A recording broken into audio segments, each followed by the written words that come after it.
ಮುಂಗಾರು ಮಳೆಯ ಸೀಸನ್ ಆರಂಭವಾಗಿದ್ದು ಜಮೀನುಗಳನ್ನ ಹದಗೊಳಿಸಲು ರೈತರಿಗೆ ತಕ್ಷಣವೇ ಡೀಸೆಲ್ನ ಅವಶ್ಯಕತೆ ಇದೆ. ಆದರೆ ಪೆಟ್ರೋಲ್ ಬಂಕ್ಗಳಲ್ಲಿ ಕ್ಯಾನ್ಗಳಿಗೆ ಇಂಧನ ನೀಡಲು ನಿರಾಕರಿಸಲಾಗ್ತಾ ಇದೆ.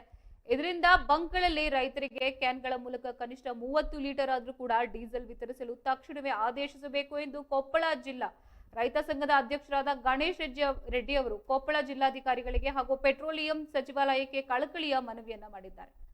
ವಿಡಿಯೋ ಸಂದೇಶದ ಮೂಲಕ ರೈತರ ಈ ಗಂಭೀರ ಸಮಸ್ಯೆಯನ್ನ ಹಂಚಿಕೊಳ್ಳುವವರು ಅವರು ಅನ್ನದಾತರ ಆರ್ಥಿಕ ಮತ್ತು ಪ್ರಾಯೋಗಿಕ ಸಂಕಷ್ಟಗಳನ್ನ ಎತ್ತಿ ತೋರಿಸ್ತಾ ಇದ್ದಾರೆ. ಇನ್ನು ರೈತರ ಇಂದಿನ ಸ್ಥಿತಿಗತಿಗಳನ್ನ ವಿವರಿಸಿದ ಗಣೇಶ್ ರೆಡ್ಡಿ ಅವರು ಪ್ರಸ್ತುತ ಸನ್ನಿವೇಶದಲ್ಲಿ ರೈತರು ಸಾಂಪ್ರದಾಯಿಕ ಎತ್ತುಗಳ ಬದಲಾಗಿ ಟ್ರ್ಯಾಕ್ಟರ್ಗಳನ್ನ ಮೂಲಕವೇ ಹೆಚ್ಚಿನ ಉಳುಮೆಯನ್ನ ಮಾಡ್ತಾ ಇದ್ದಾರೆ. ಇನ್ನು ಎತ್ತುಗಳ ಮೂಲಕ ದಿನಕ್ಕೆ ಕೇವಲ 1 ಎಕರೆ ಉಳುಮೆ ಮಾಡಲು ಸಾಧ್ಯವಾದರೆ ಟ್ರ್ಯಾಕ್ಟರ್ ಬಳಸಿ ದಿನಕ್ಕೆ 25 ರಿಂದ 30 ಎಕರೆಗಿಂತಲೂ ಹೆಚ್ಚು ಭೂಮಿಯನ್ನ ಹದಗೊಳಿಸಬಹುದಾಗಿದೆ.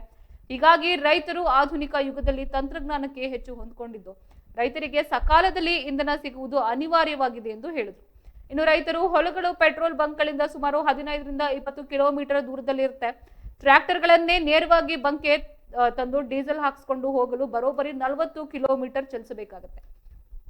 ಇನ್ನು ಇದರಿಂದಾಗಿ ಕೇವಲ ಹೋಗಿ ಬರಲೇ 500 ರೂಪಾಯಿಗೂ ಹೆಚ್ಚು ವೆಚ್ಚವಾಗುತ್ತೆ. ಇದು ಬಡ ರೈತರಿಗೆ ಭಾರಿ ಆರ್ಥಿಕ ಹೊರೆಯಾಗಿ ಪರಿಣಮಿಸಲಿದೆ.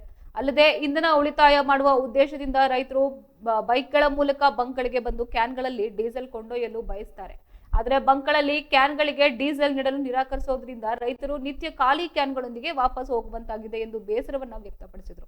ಇನ್ನು ಇಂಧನ ದುರುಪಯೋಗವಾಗದಂತೆ ತಡೆಯಲು ರೈತರಿಗೆ ಆಧಾರ್ ಕಾರ್ಡ್ ಹಾಗೂ ಟ್ರ್ಯಾಕ್ಟರ್ ವಾಹನ ಸಂಖ್ಯೆಯನ್ನ ಪಡೆದುಕೊಂಡು ಸ್ಥಳೀಯ ರೈತರಿಗೆ ಮೊದಲ ಆದ್ಯತೆಯನ್ನ ನೀಡಿ ಇನ್ನು ಪ್ರತಿ ಕ್ಯಾನ್ಗೆ ಕನಿಷ್ಠ 30 ಲೀಟರ್ ಡೀಸೆಲ್ ಸಿಗುವಂತೆ ವ್ಯವಸ್ಥೆ ಮಾಡಬೇಕು. ಭೂಮಿಯಲ್ಲಿ ತೇವಾಂಶ ಇರುವಾಗಲೇ ಉಳುಮೆ ಮಾಡುವುದು ಅತ್ಯಗತ್ಯವಾಗಿದೆ. ಒಮ್ಮೆ ಹಸಿ ಹೋದ್ರೆ ರೈತರು ಇಡೀ ವರ್ಷ ಯಾವುದೇ ಕೆಲಸ ಮಾಡಲು ಸಾಧ್ಯವಾಗೋದಿಲ್ಲ. ಇದರಿಂದಾಗಿ ಜಿಲ್ಲಾಧಿಕಾರಿಗಳು ತಕ್ಷಣವೇ ಮಧ್ಯಪ್ರವೇಶಿಸಿ ತಾಲೂಕಿನ ಎಲ್ಲಾ ಪೆಟ್ರೋಲ್ ಬಂಕ್ಗಳಿಗೆ ಸೂಕ್ತ ನಿರ್ದೇಶನ ನೀಡಬೇಕೆಂದು ರೈತ ಸಂಘದ ಅಧ್ಯಕ್ಷ ಗಣೇಶ್ ರೆಡ್ಡಿ ಅವರು ಈ ಮೂಲಕ ತೀವ್ರವಾಗಿ ಆಗ್ರಹಿಸಿದರು.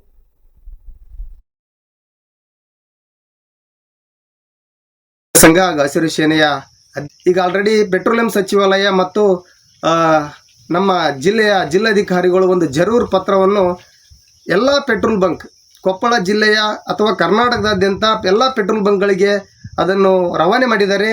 ನಾನು ಮಾನ್ಯ ಜಿಲ್ಲಾಧಿಕಾರಿಗಳಿಗೆ ಮತ್ತು ಪೆಟ್ರೋಲಿಯಂ ಸಚಿವಾಲಯಕ್ಕೆ ನಾನು ವಿನಂತಿ ಮಾಡ್ಕೊತಾ ಇದ್ದೀನಿ. ಈಗ ರೈತರಿಗೆ ಅತಿ ಮುಖ್ಯವಾಗಿ ಬೇಕಾಗಿರ್ತಕ್ಕಂಥದ್ದು ಉಳುಮೆ ಮಾಡಲಿಕ್ಕೆ ಬಸವಣ್ಣ ಜೊತೆಗೆ ಗಾಡಿಗಳು ಕೂಡ ನಾವು ಜಾಸ್ತಿ ಉಪಯೋಗಿಸ್ತಾ ಇದ್ದೀವಿ. ಬಟ್ ಬಸವಣ್ಣ ಇರ್ತಕ್ಕಂಥ ರೈತರು ಒಂದು ದಿನಕ್ಕೆ 1 ಎಕರೆ ಉಳುಮೆ ಮಾಡ್ಬೋದು. ಅದೇ ಟ್ರ್ಯಾಕ್ಟರ್ ಆದರೆ ಒಂದು ದಿನಕ್ಕೆ ಸರಿಸುಮಾರು 25 ರಿಂದ 30 ಎಕರೆ ಉಳುಮೆ ಮಾಡ್ಬೋದು, ಜಾಸ್ತಿ ಕೂಡ ಮಾಡ್ಬೋದು. ಬಟ್ ಒಂದು ಅಂದಾಜು ಪ್ರಕಾರ ಹೇಳ್ತಾ ಇದ್ದೀನಿ.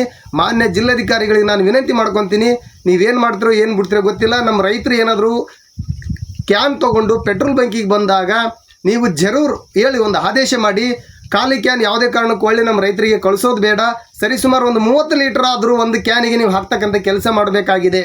ಕಾರಣ ಏನಪ್ಪ ಅಂತಂದರೆ, ಯಾಕಂದರೆ ಒಂದು 15-20 ಕಿಲೋಮೀಟ್ರ್ ದೂರದಲ್ಲಿ ಹೊಲಗಳು ಇರ್ತವೆ, ಉಳುಮೆ ಮಾಡ್ತಾ ಇರ್ತೀವಿ. ಒಂದು ಗಾಡಿ ಅಲ್ಲಿಂದ ಬಂದು ಹೋಗ್ತಾ 20 ಬರ್ತಾ 26 40 ಕಿಲೋಮೀಟ್ರ್ ಆಯಿತು. 1 ಕಿಲೋಮೀಟ್ರಿಗೆ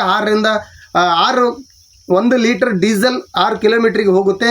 ಸರಿಸುಮಾರು ಒಂದು 500-600 ರೂಪಾಯಿ ಬರೀ ಹೋಗಿ ಬರಲಿಕ್ಕೆ ಆದರೆ ನಮ್ಮ ರೈತರಿಗೆ ತ್ರಾಸಾಗುತ್ತೆ. ನರೇಂದ್ರ ಮೋದಿ ಅವರು ಏನು ಹೇಳಿದ್ದಾರೆ, ಡೀಸೆಲ್ ಪ್ರಮಾಣ ಕಡಿಮೆ ಮಾಡಿ ಉಳಿತಾಯ ಮಾಡಿ ಅಂತ ಹೇಳಿದ್ದಾರೆ. ಹಂಗಾಗಿ ನಾವು ಒಂದು ಬೈಕ್ ತೊಗೊಂಡು ಬೈಕಲ್ಲಿ ಒಂದು ಕ್ಯಾನ್ ತೊಗೊಂಡು ಪೆಟ್ರೋಲ್ ಬಂಕಿಗೆ ಬರ್ತಾ ಇದ್ದೀವಿ. ಸರಿಸುಮಾರು ಒಂದು 30-40 ರೂಪಾಯಿದಲ್ಲಿ ನಮಗೆ ಒಂದು 50-60 ಲೀಟರ್ ಪೆಟ್ರೋಲ್ ಬಂತು ಅಂತಂದರೆ ನಮಗೆ ನರೇಂದ್ರ ಮೋದಿ ಅವರು ಹೇಳ್ದಂಗೆ ನಾವು ಉಳಿತಾಯ ಮಾಡಲಿಕ್ಕೆ ಸಾಧ್ಯತೆ ಇದೆ. ಹಂಗಾಗಿ ಮಾನ್ಯ ಜಿಲ್ಲಾಧಿಕಾರಿಗಳಿಗೆ ನಾನು ವಿನಂತಿ ಮಾಡ್ಕೊತಾ ಇದ್ದೀನಿ, ಈ ಕೂಡಲೇ ಯಾರೇ ರೈತರು ಕ್ಯಾನ್ ತೊಗೊಂಬಂದರೆ ಅದು ರೈತಾಪಿ ಕುಲಕ್ಕೆ ಮಾತ್ರ, ಯಾವುದೇ ರೀತಿ ಈಗ ಹಸಿ ಆದಾಗ ಮಾತ್ರ ನಾವು ಅದನ್ನು ಭೂಮಿ ಹದ ಮಾಡಲಿಕ್ಕೆ ಸಾಧ್ಯ ಇರೋದು. ಹಸಿ ಹಾರು ಹೋದ ಮೇಲೆ ನಾವು ಏನು ಮಾಡಲಿಕ್ಕೆ ಸಾಧ್ಯತೆ ಇಲ್ಲ. ಹಂಗಾಗಿ ಹಸಿ ಇರುವಾಗಲೇ ಈ ಮಳೆಗಾಲ ಸೀಸನ್ ಸ್ಟಾರ್ಟ್ ಆಗಿದೆ. ಅತಿ ಜರೂರಾಗಿ ಒಂದು ಕ್ಯಾನಿಗೆ ಏನಿಲ್ಲ ಅಂದರೂ ಕೂಡ 30 ಲೀಟರ್ ಡೀಸೆಲನ್ನಾದರೂ ಒಂದು ಫಿಕ್ಸ್ ಮಾಡಿ, ಅದ್ರ ಜೊತೆಗೆ ನೀವು ಆಧಾರ್ ಕಾರ್ಡು ವಿತ್ ಗಾಡಿ ನಂಬರ್ ತೊಗೊಳ್ಳಿ. ಲೋಕಲ್ ಅವರಿಗೆ ಮೊದಲ ಆದ್ಯತೆ ಕೊಡಿ ಅಂತಂದೇಳಿ ಮಾನ್ಯ ಜಿಲ್ಲಾಧಿಕಾರಿಗಳಿಗೆ ಮತ್ತು ಪೆಟ್ರೋಲಿಯಂ ಸಚಿವಾಲಯಕ್ಕೆ ನಾನು ವಿನಂತಿ ನಮಸ್ತೆ ಎಲ್ಲ ರೈತ ಬಾಂಧವರಿಗೆ. ಜೈ ಕಿಸಾನ್. ಕರ್ನಾಟಕ ರಾಜ್ಯ ರೈತ ಸಂಘ ಹಸಿರು ಸೇನೆಯ